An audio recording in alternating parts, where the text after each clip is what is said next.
A controversial new twist in the ongoing war in Ukraine, as envoys tied to President Donald Trump raise serious concerns about the future of the country's borders. One envoy met face-to-face with Russian President Vladimir Putin, while another made comments that sparked alarm about potentially dividing Ukraine, similar to how Berlin was split after World War II.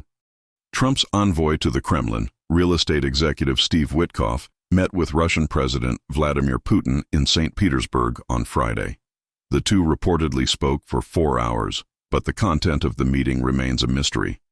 No Ukrainian officials were present, and neither side has released any official statement.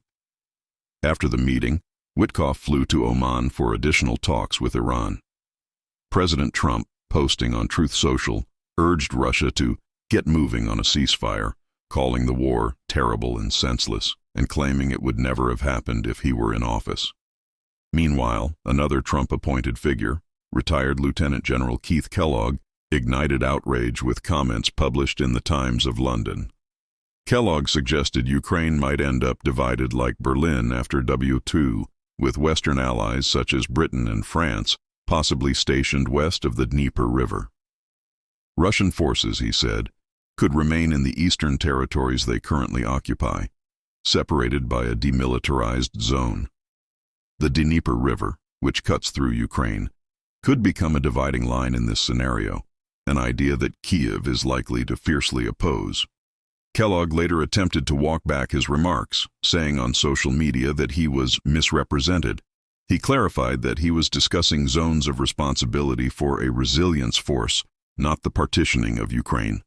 President Zelensky has been consistent. Ukraine will not accept any deal that involves ceding territory to Russia. Ukrainian officials fear that any talk of zones legitimizes Russia's control over occupied regions.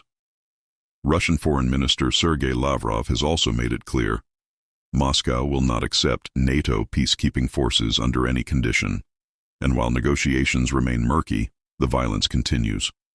Just hours after the Putin-Witkoff meeting, Russia launched a massive drone assault across Ukraine.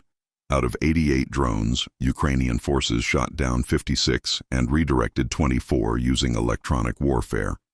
Still, several hit their targets. 3 people were injured in Kyiv, and another was wounded in Kharkiv.